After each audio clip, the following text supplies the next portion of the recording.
officials are ready. The players are ready. Skypark Podcast. Undisputed number one attraction, the pound for pound superstar. Vivre basket, il faut penser basket. It's over! Unbelievable!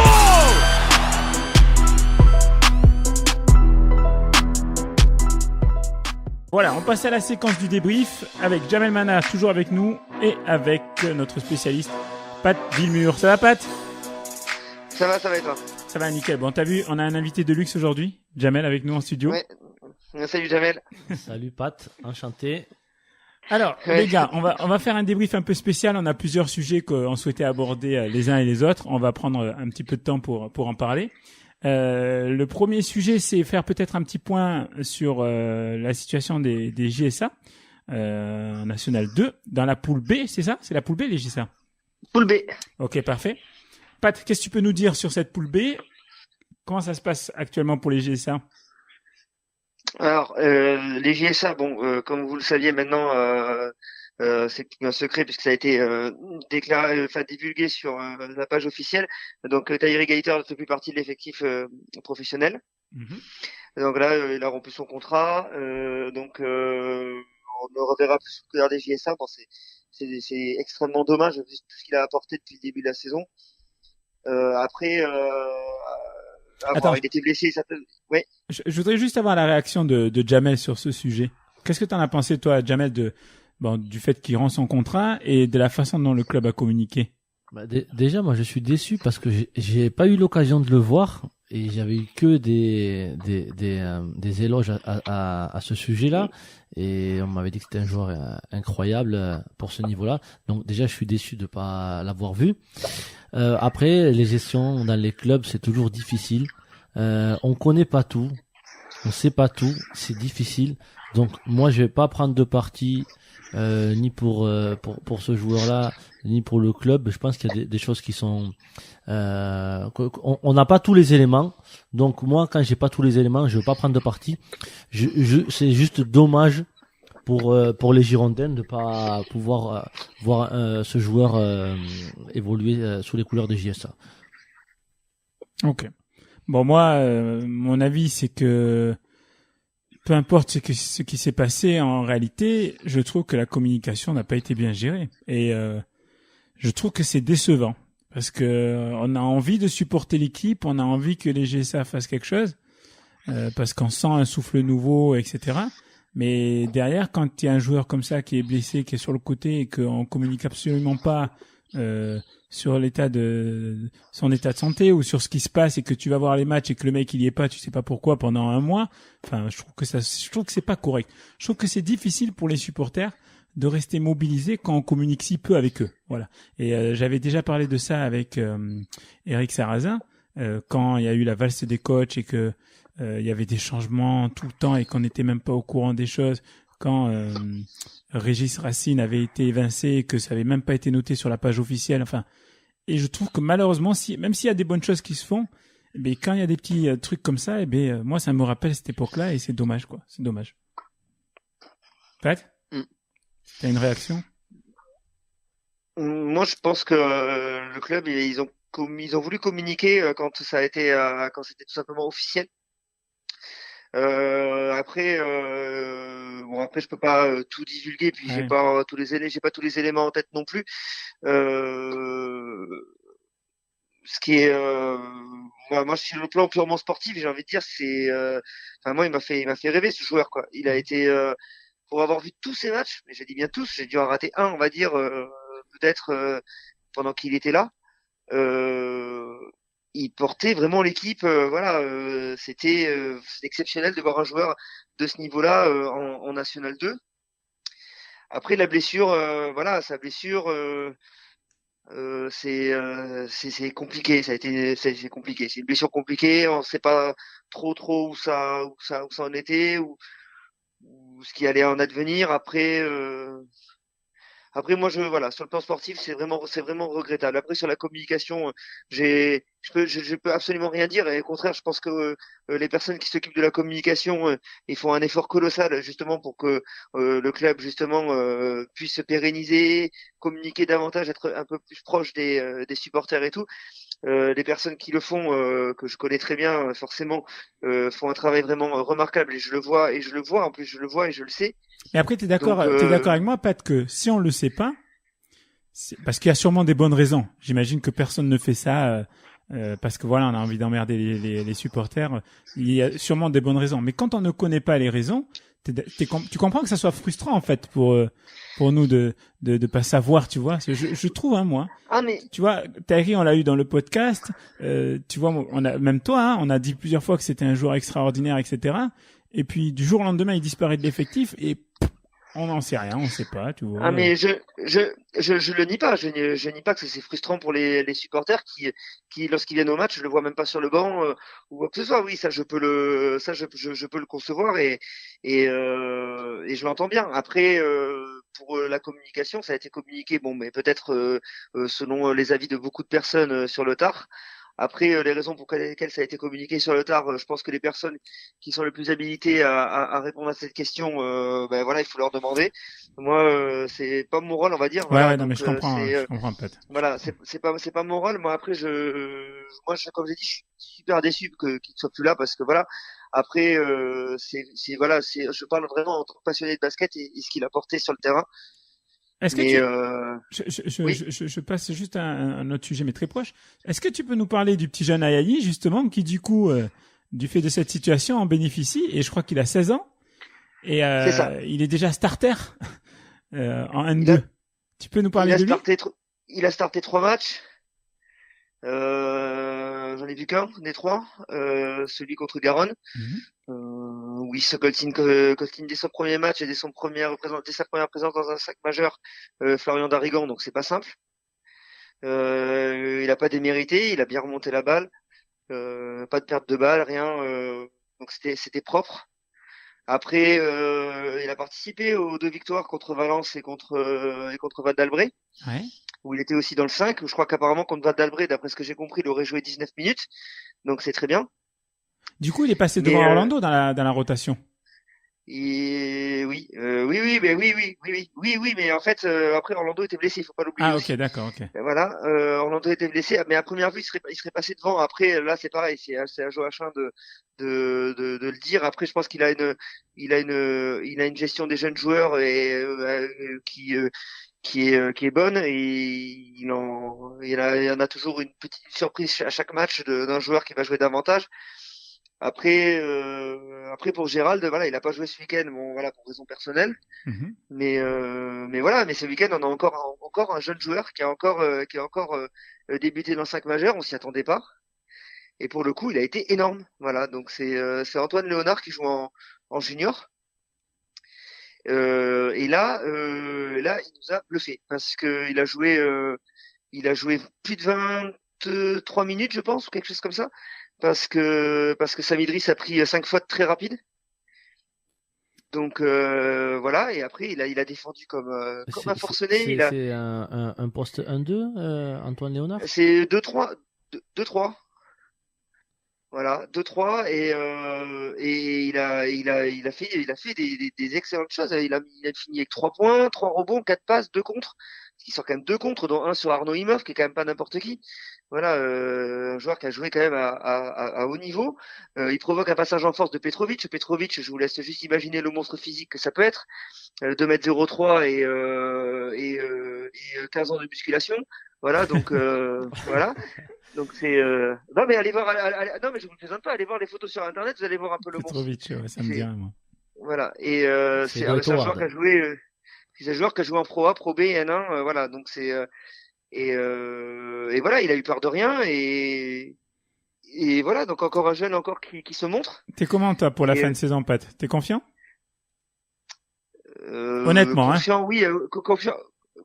La seule crainte que j'ai, je sais que c'est fondé aussi parce qu'on en a parlé dans le club, c'est juste la peur que l'effectif soit peut-être un peu court en rotation et que peut-être la fatigue se fasse se ressentir sur les derniers matchs. Ouais. Après quel est l'objectif clairement là sur la fin de saison? Parce que le maintien il est acquis parce que derrière il y a un paquet de clubs dans la charrette.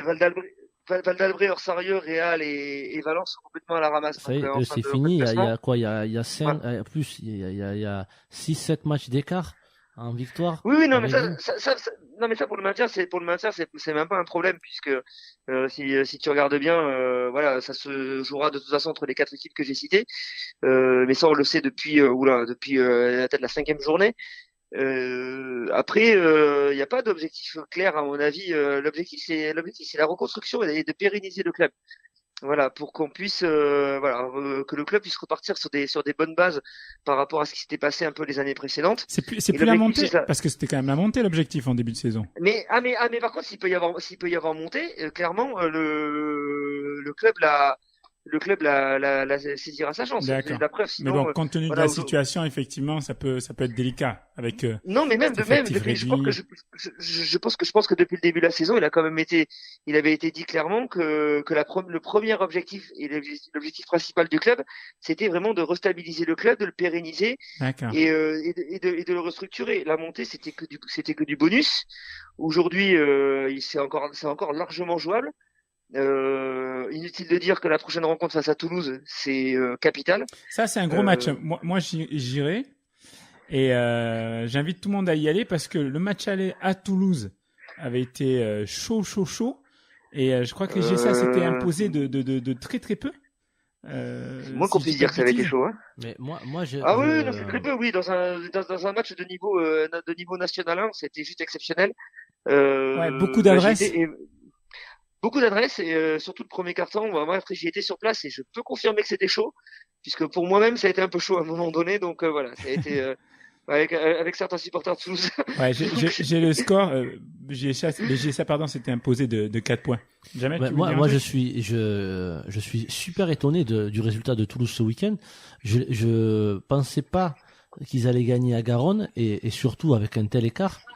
Limiter Garonne à 50 points en attaque, c'est quand même incroyable ce qu'ils ont fait. Une sacrée performance parce que le score c'est 52-74. Les limiter à 52 points avec l'armada de cet effectif-là. Franchement, attention à Toulouse. À un moment, je pensais qu'ils marquaient le pas, mais là, ils ont montré qu'il fallait pas les oublier. Ils ont marqué le pas parce qu'ils ont perdu à La Rochelle et après à domicile contre Dax. Ils ont marqué le pas, mais là, ils ont prouvé encore une fois plus que c'était une superbe équipe. Et là, t'as raison quand tu dis qu'ils ont limité Garonne à 52 points. Écoute, moi, honnêtement, je viens de finir le résumé là cet après-midi de cette rencontre. Je pourrais avoir lu déjà. Premièrement, il faut savoir que Garonne n'a inscrit qu'un seul panier dans le deuxième carton, 6 points et un seul panier. Oh. Voilà. Donc déjà, rien que ça, voilà. Ils ont. Après Garonne, ils avaient été exempts la semaine d'avant. C'est ça. Ils ont sûrement perdu du rythme. Alors, moi, j'ai l'impression que Garonne, quand ils ne jouent pas pendant une semaine ou deux, ils perdent du rythme et ils sont moins bien après. J'ai l'impression que chaque match, chaque fois qu'ils reprennent après une semaine ou deux d'arrêt, c'est plus compliqué. Après, là, moi, je ne vais pas, comment dire, sous-estimer la performance toulousaine. Ils ont réalisé un match exceptionnel. À commencer défensivement, tout simplement. Apparemment, défensivement, c'était de toute façon pour limiter la meilleure attaque de National 2 à 52 points. Il faut être. Mais c'est surtout chez eux, très solide. Dans leur chaudron, c'est vraiment une sacrée perf qu'ils ont fait là. Et sachant que marquer un panier en un quart-temps, alors qu'on sait qu'ils ont été capables d'une remontada incroyable. Contre le BBM, mais moi j'avais jamais vu ça de ma vie. Moi non plus. Sacrée performance. Franchement, je suis vraiment étonné. Oui, mais même pour moi là, honnêtement, c'est l'une des performances de la saison dans la poule B National 2. Bon, après, il faut pas oublier toutes les superbes victoires des JSA, que ce soit à Cognac, à Toulouse ou à Garonne justement. Mais celle-là, sur le plan défensif, je pense que c'est un modèle du genre. Honnêtement, j'aimerais bien voir le match parce que défensivement, ça doit être. De toute façon, je pense que le match va être vu par Joachim avant la prochaine rencontre. Et je pense pas, j'en suis sûr même. Mais et à mon Joachim, avis, le coach voilà. de l'équipe 1. Joachim, le coach de l'équipe 1, oui, pardon. Et je pense que cette rencontre-là, voilà, c'est défensivement, ils ont frappé très fort parce que à première vue, ils étaient sur toutes les lignes de passe, les prises à deux, voilà, le positionnement à l'intérieur. À l'intérieur, apparemment, Xavier Pazu a réalisé un véritable chantier en attaque et en défense. Enfin voilà, c'était non, Toulouse, attention. En tout Ce cas, match-là, de toute façon, c'est la bascule, ce match-là. c'est vraiment un championnat passionnant parce que j'ai l'impression que le leader change tout le temps. Là, on a Cognac qui est pour passer devant. Non, c'est toujours La Rochelle qui est devant en fait. Après, c'est compliqué, Ah, parce il y a que un Tout le monde n'a pas joué le même nombre de matchs. Ouais, c'est vrai, c'est ça. il y a un problème de nombre de matchs, donc C'est vrai. c'est hyper compliqué de savoir. Voilà, donc là, moi, généralement, je peux pas trop Mais sur généralement, les, je fais pas trop attention au classement, quoi. les 6 premiers, grosso modo, peuvent encore jouer la première place quasiment. Hein. Ah, mais c'est énorme cette poule B. Honnêtement, c'est voilà. énorme. Maintenant que je suis vachement impliqué dedans, puisque je fais tous les résumés pour Bibasket de tous les matchs de la poule. Forcément, je me suis vachement impliqué dedans. Tous les joueurs, tous les noms des joueurs, ça et tout. Maintenant, je les ai tous en tête. Et quelque part, vu cette poule B, je serais presque plus intéressé à aller voir un match de la poule B de la National 2 que d'aller voir un match de Pro B, par exemple. Ouais. Ne serait-ce que, ben voilà, parce que c'est hyper passionnant. C'est super passionnant, quoi. Avant, Voilà, avant c'est. de, avant de passer au prochain sujet, parce que j'aimerais qu'on fasse un petit débrief rapide sur le All-Star Game America, j'ai juste une question à te poser, puisque maintenant tu travailles pas mal dessus et que tu connais quasiment tous les joueurs. S'il y a un seul joueur à sortir de la poule, tu sortirais lequel? Et de quelle équipe? Un seul joueur à sortir de la poule là Ouais. maintenant. Ouais. Bah, le problème, c'est qu'à l'origine, j'aurais vraiment sorti Tyree. Si, si je réfléchis bien, Des frères Segala à Cognac. le problème alors le Cognac, le truc, c'est que pour moi, il n'y a pas un seul joueur, il n'y a pas vraiment un joueur qui ressort à Cognac, c'est un collectif monstrueux, ils sont tous forts. Les 10 joueurs sont interchangeables. Donc, Franck et Thomas, en fait, ils cartonnent pas forcément au scoring, mais c'est aussi sur des temps de jeu plus réduits puisque les 10 joueurs jouent quasiment un temps de jeu équivalent. Donc Cognac, c'est un gros collectif, c'est pas vraiment des individualités. Des individualités, tu peux par exemple avoir mais même si c'est collectif aussi à La Rochelle, t'as Donzo, l'américain de La Rochelle, qui est impressionnant physiquement pour un intérieur en plus de petite taille. Moi après, comme j'ai dit, j'adore Xavier Pazu de Toulouse et Quentin Hanck aussi à Toulouse. Mais tu vois, sont en plus, des- Xavier Passut, moi je le connais un petit peu et il a joué à Valence-Condon. Et je sais qu'il y a un Toulouse-Valence bientôt. Valence Tout à fait. sont pas très bien aussi. Donc, En Valence, ils sont pas bien du tout. Mm. Mais c'est vrai que c'est un joueur qui a beaucoup joué aussi en N1. Donc qui a un gros C'est ça. bagage. Hein. Ah oui, il a joué beaucoup un an là, à Sorgue et tout, il me semble. Donc c'est un super joueur. Et après, même à Valence, il y a un joueur aussi qui s'est révélé, qui s'appelle David Serremé, et qui lui commence à faire partie des meilleurs marqueurs là de National, enfin, de la poule B. Donc il y a plein de bons joueurs. Nicolas Stojilkovic aussi à Marmande aussi qui cartonne. Voilà, moi j'apprécie aussi beaucoup la saison de Darren avec Marmande. Voilà, donc il y a plein de bons joueurs. Donc le problème c'est que je t'aurais ressorti directement Tyree, et après si je dois en sortir un des JSA, j'adore l'apport d'Anthony Prunière au JSA. Ouais. Voilà, donc voilà. Donc il est pas décevant, il y a pas un match où il a été décevant cette saison. Ok. Donc, Alors, voilà. je voudrais votre avis, les gars, sur le All-Star Game américain. Je voudrais, on va dire de façon globale, votre avis sur le week-end, que ce soit concours de dunk, 3 points, etc. Mhm. Qu'est-ce que vous en avez pensé?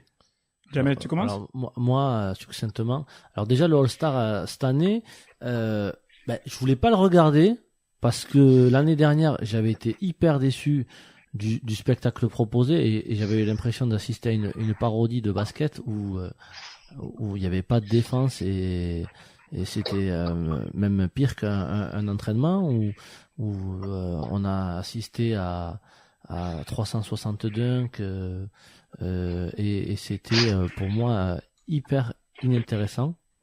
Je pense qu'ils ont essayé de rectifier le tir cette année. Le concours de dunk l'année dernière, il avait pas été mal. Je suis en train de regarder le score. Il y avait eu 192 à 182 l'année dernière. Ouais, donc tu vois que ça avait défendu très dur. Même si c'est 4 x 12, je pense que les gens qui ont payé leur billet à 4, 5, voire 10 000 $, ont jeté ça par la fenêtre. Hein. Entre ça et un match d'Euroleague, j'aurais préféré voir un match d'Euroleague. Hein. Après, le concours à 3 points, bien sûr, moi c'est l'épreuve que j'attends chaque année. Hein. quand il y a le All-Star, c'est voilà, s'il y a un truc que je regarde plus que les autres, c'est le concours de shoot à 3 points. Et j'ai pas été déçu cette année. Il y avait du niveau. Et après, par rapport au concours de dunk, là, j'ai été hyper déçu. Ils ont voulu rendre hommage à des, on va dire, des classiques sur des dunks. Et ça a été pour moi une pâle copie des originaux. J'aurais préféré avoir une prise de risque un peu plus importante et voir des nouveautés. Voilà, quand l'année où Zach LaVine et Gordon nous sortent des dunks qu'on n'avait jamais vus, et on a tous kiffé. Et là, franchement, cette année, voilà, j'étais très déçu. J'étais très déçu du All-Star américain cette année. Heureusement pour moi, il y a eu le concours de shoot à 3 points. Sinon, franchement, j'ai pas trouvé un super intérêt à ce week-end. Voilà. Après, il y a toujours un show incroyable. Ça, c'est sûr qu'il y aura ça nulle part ailleurs. Mais voilà, le spectacle en lui-même, pour moi, j'étais déçu. Voilà. Pat? Ouais,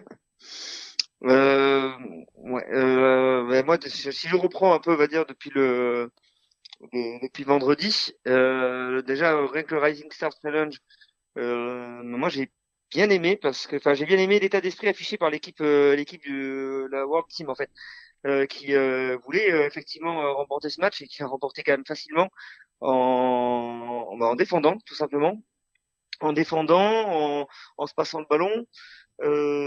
Alors que les Américains, eux, étaient un peu obnubilés par l'idée d'aller claquer des gros dunks, faire le show, etc. Sauf que l'écart s'est fait rapidement et je trouve que l'équipe du monde a offert quelque chose, on va dire, d'intéressant et de structuré, à l'image de Bogdanovic. Voilà, il y avait des Markkanen, des choses comme ça, des joueurs vraiment qui, on sait déjà, sont déjà extrêmement intelligents déjà pour des rookies dans leur jeu. Donc j'ai beaucoup aimé leur performance.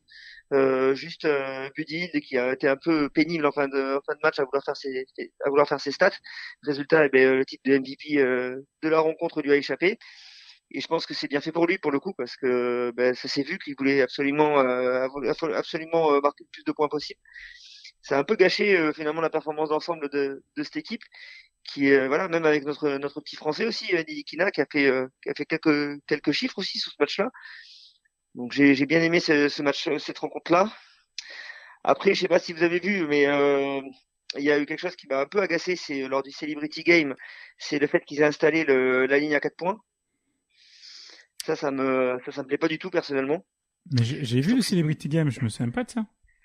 Il y a une ligne à 4 points, Nate Robinson, il met un tir à 4 points à un moment donné. Ah ouais, Et oui, tu vois, j'ai même pas fait gaffe. Ils ont voulu tester ça pour les années futures. Alors, voilà, je pense que j'étais trop KO. Ouais, ils ont essayé. Alors, je pense que j'espère moi que cette ligne à 4 points, elle verra pas le jour parce que sinon on va partir dans des concours de shoot du milieu du terrain et voilà, ça va plus ressembler à grand chose. Clairement, puis elle était beaucoup trop proche en plus cette ligne à 4 points quoi. En plus, donc c'était donc il y a vraiment non, surtout j'espère vraiment que c'était juste une expérimentation et qu'ils n'ont pas l'intention de l'installer un jour parce que ça va pas le faire. C'est là honnêtement il y avait quoi? Il y avait à peine 1 mètre, même pas d'écart entre la ligne à 3 et la ligne à 4, donc voilà, bon, Nate Robinson il en a mis un comme ça. Bon, c'est bien, tant mieux pour lui, mais voilà, je pense que c'était qu'une expérimentation. Après, Celebrity Game, ça reste un match on va dire où les gens sont là pour se montrer. On a vu, si il y a je sais pas, c'est une journaliste ou Rachel Demita, mais elle a un sacré shoot. C'est un mannequin, elle. Ouais. C'est un mannequin, ouais, mais elle a un shoot incroyable. Elle a scoré, hein. Je crois qu'elle a mis 17 points, un truc comme ça. Elle a mis 17 points, ouais, elle a mis 17 points. J'avais mis ses highlights sur la page, là. Je savais que ça allait faire un peu le buzz, donc, voilà, on se demande pourquoi d'ailleurs, mais enfin bon, pourquoi ça fait le buzz. Et, voilà, ouais, non, mais mais même, c'est marrant parce qu'elle a mis des tirs aussi sur des joueurs quand même assez chevronnés, donc même si elle s'est pris une grosse bâche aussi, mais bon, après, il y a eu ça qui était assez intéressant lors du Celebrity Game. Après le reste, ça reste un petit peu se montrer. C'est pas vraiment du basket, quoi. Voilà. Après les concours, Ski Challenge, moi j'ai bien aimé. Je trouve ça assez sympa que ce soit Spencer Dinwiddie finalement qui arrive un peu de nulle part, qui l'ait gagné face à Markkanen d'ailleurs. Je trouvais ça assez sympa parce qu'il a finalement il a été le plus régulier sur cette épreuve, donc c'est très bien pour lui. Après c'est marrant de voir des pivots participer à ça. On voit quand même que les joueurs de grande taille aujourd'hui sont quand même de plus en plus habiles avec la balle, donc c'est assez impressionnant de voir un bid de dribbler, des choses comme ça. Et Markkanen aussi, c'est même Drummond qui un maniement de balle finalement qui est pas mal du tout. Concours à 3 points. Alors moi par contre à l'inverse, moi le concours à 3 points, je suis super déçu et pourtant c'est ce que j'attends aussi moi aussi tous les ans. Déçu pas par la finale, que j'ai trouvé la finale évidemment de très haut niveau avec Devin Booker et Thompson qui ont fait des gros cartons. Par contre avant la phase qualificative, moi j'ai trouvé ça horrible. Les performances de Kyle Lowry, Paul George notamment, c'est pas possible de présenter des performances C'est comme sûr ça que dans un concours à Paul 3. George, il s'est pas montré à son avantage sur ce Mais Kyle sur Lowry non concours. plus. Il a été minable. Il a été minable, mais Kyle Lowry aussi. Et voilà, et il y en a un autre aussi là qui j'arrive plus à me souvenir là qui a fait aussi une performance aussi qui était quand même pas terrible. De Et Houston. comment? C'est le joueur de Houston, j'ai plus son nom. Ah, Eric Gordon en plus Voilà, qui Gordon. était étonnant du tenant titre. du titre. Ouais. Voilà. Et à côté de ça, ben moi je vais me faire un petit peu de pub. Mais à côté de ça, il y avait pas de Kai Korver au concours quoi. Voilà. Une nouvelle fois quoi. Voilà. Donc et qu'on me dise pas qu'il est capable de faire mieux que Paul George ou Kyle Lowry. Paul George il fait 9 quoi. Et Kyle Lowry c'est pas la première fois qu'il se rate aussi au concours à 3 points. Donc il y a un moment il faut peut-être réfléchir à qui ils invitent quoi. Et le Voilà, match, t'en as pensé quoi? Le dunk Non, le match. ou le match? Enfin, Ah pardon le match. fais-moi un combo dunk et match. D'accord. Concours de dunk, mais je rejoins Jamel sur le fait qu'il y avait pas assez d'innovation. C'était des dunks qu'on avait déjà plus ou moins vu. Après, en tant que grand fan de Donovan Mitchell, bon, mais content qu'il remporte le titre, mais après, voilà, on va dire, c'était pas assez inventif, on va dire, voilà.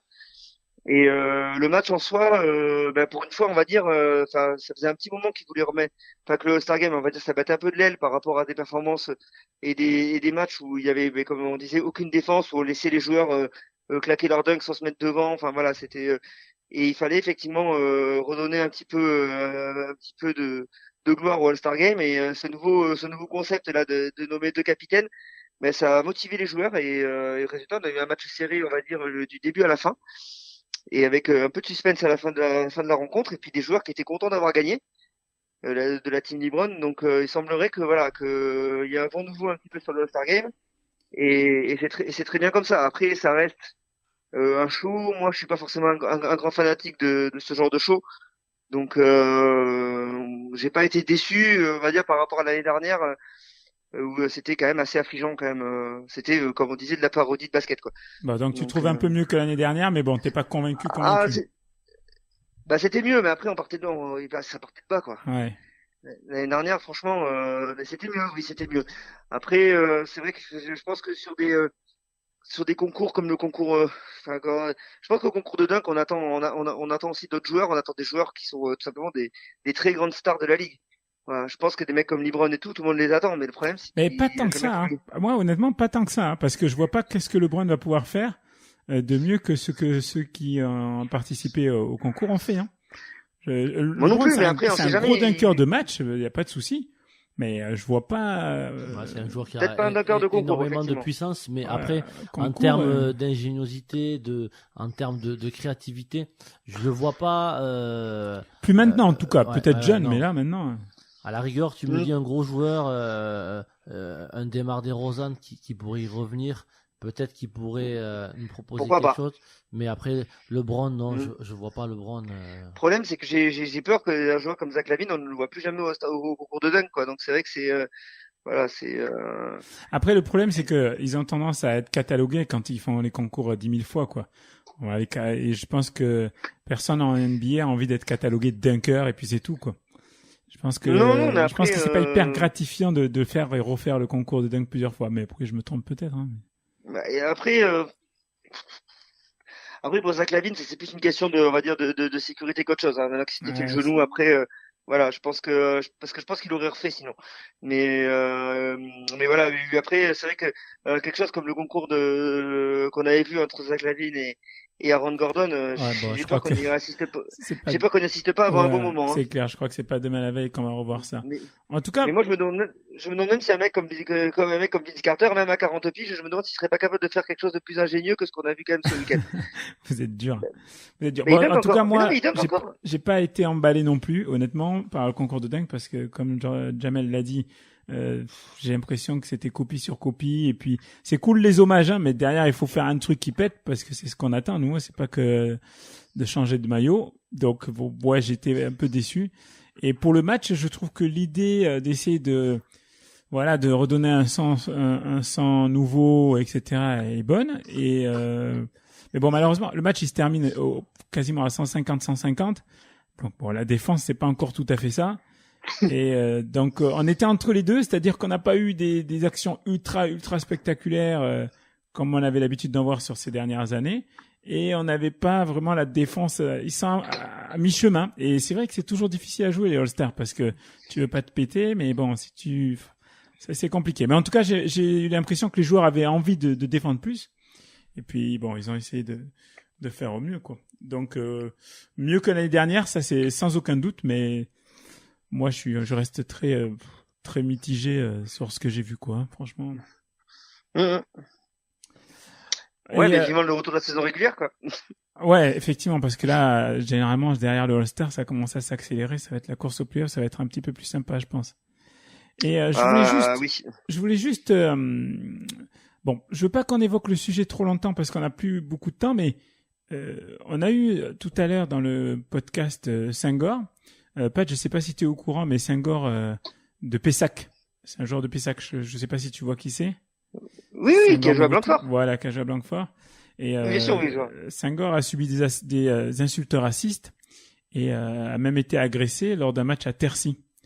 Et donc bon, oui, mais quand c'était le 10 février, donc il y a 9 jours.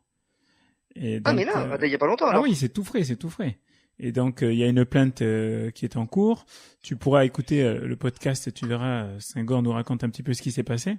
Et Jamel, de tout à l'heure, on a eu l'occasion d'en discuter. Il avait une idée que j'aimerais bien qu'il expose pour essayer peut-être de contrecarrer un petit peu ces attitudes-là, quoi. Moi, j'ai jamais vécu le racisme personnellement en tant que joueur quand j'étais joueur, même comme coach, ou alors j'ai pas entendu. Par contre, sur mes joueurs, j'ai déjà entendu des choses pas belles. Pas cette année, hein, c'était plus quand j'avais des équipes de jeunes. Ça fait pas plaisir. Et je pense que ça n'a pas lieu d'être.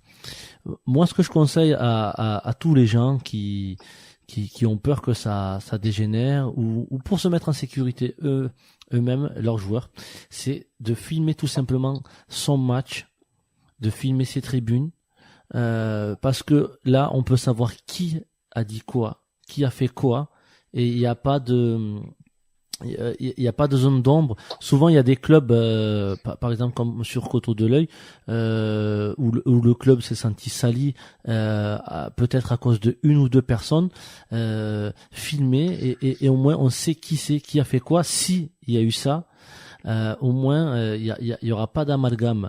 Mais voilà, on fait du sport, on joue au basket. On sait que dans le basket, il y a beaucoup de gens de couleur.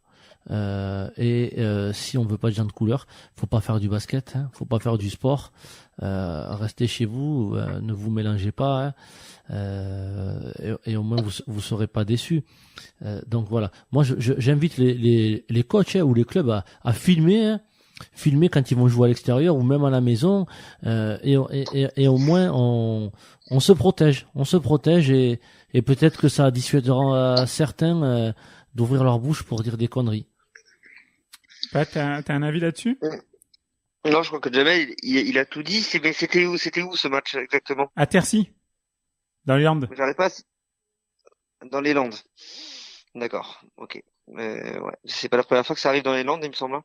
Malheureusement non. Malheureusement non. Le cas du joueur. Mais je veux. Le cas du Pardon, Pat. Le cas du je vais juste te dire un truc. C'est pas la première fois que ça se passe dans les Landes, mais j'ai envie d'insister là-dessus, sur le fait que vraiment, je pense qu'il faut pas qu'on stigmatise les Landes, parce que je pense vraiment que bon voilà, il y a plein de gens très très très très très très bien, mais malheureusement, il y a ces imbéciles-là et il faut vraiment effectivement les isoler. Et si la méthode que Jamel, la méthode dont Jamel parlait peut fonctionner, c'est vrai, c'est cibler les imbéciles et ne surtout pas faire d'amalgame et voilà, se dire que c'est tout le club ou autre. C'était où l'autre il y avait un autre joueur que tu avais interviewé, Mais il me semble. c'était à Orsarieux que ça s'est passé le match et c'était la rencontre entre le Stade Montois et Coteau du L'Œil pour c'est ça, voilà. la Coupe des Landes. Oui, c'est ça, tout à fait, ouais.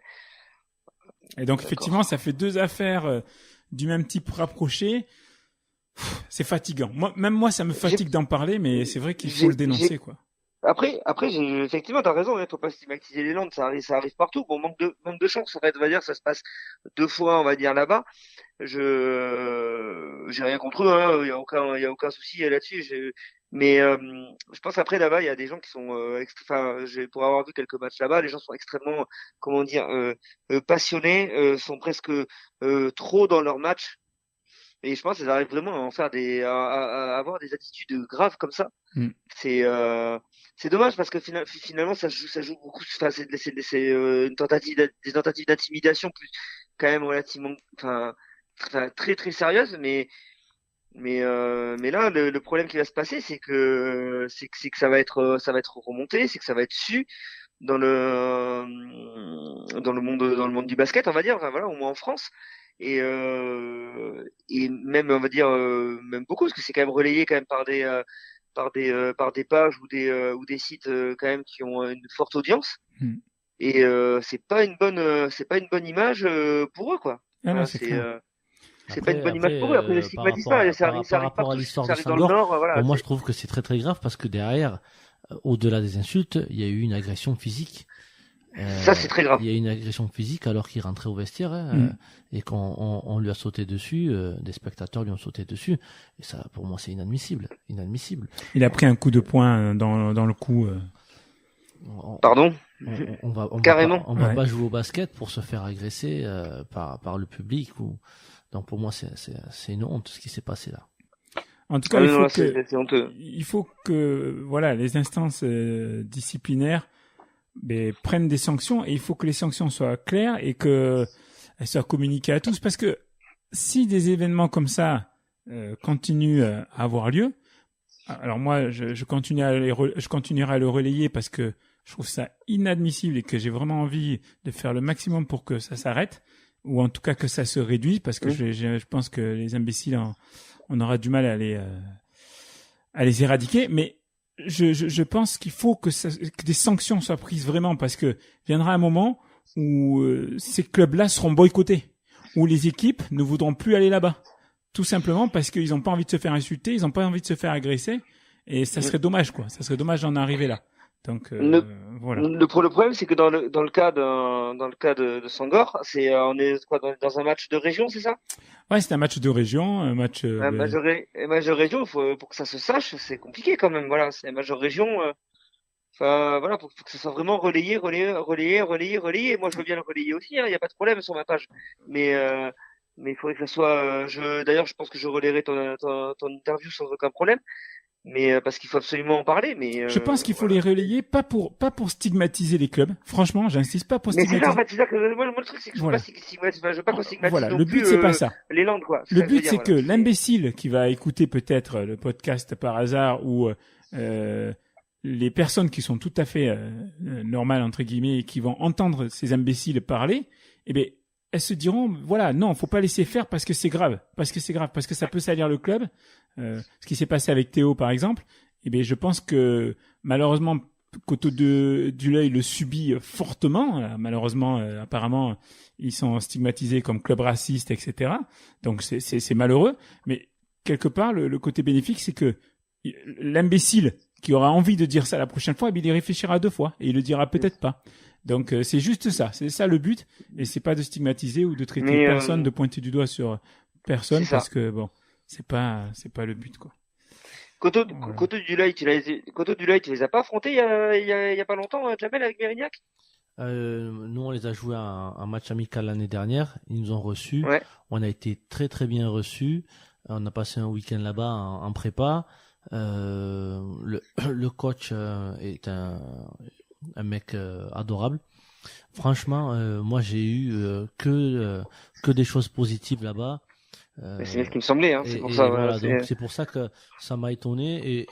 Et quand il y a un con dans un club, il faut pas montrer généraliser le au club, con. voilà, c'est Mais ça, par voilà. contre, j'invite les clubs à dégager les cons de leur club. Exactement, à se responsabiliser aussi. Parce que sinon, l'amalgame, effectivement, il sera forcément créé.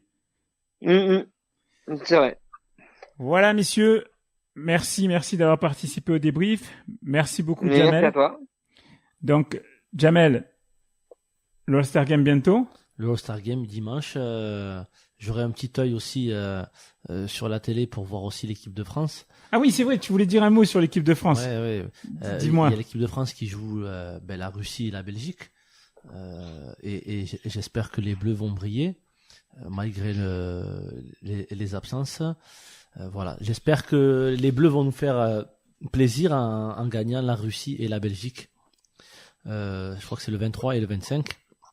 Et après aussi, bien sûr, j'aurai un œil du côté de l'équipe de France pour voir la performance De l'enfant prodige. Eli Okobo. Voilà. Bon, voilà, ben merci beaucoup, Jamel, d'être venu en studio, de nous avoir fait Ouais, ça m'a fait plaisir de passer. l'honneur de nous donner les exclus concernant le All-Star Game. Et merci, Pat, comme d'habitude, spécialiste, Mais de rien, avec toujours plaisir. au courant de tout. La page, le shoot à 3 points, elle est vraiment formidable, cette page. Franchement, c'est un plaisir à chaque fois que je vois les articles passer sur cette page. Vraiment, il y a des mecs qui sont professionnels, qui font des choses de moins bonne qualité que toi. Franchement, continue. Bah, c'est gentil, merci. Mais c'est vrai que déjà ça.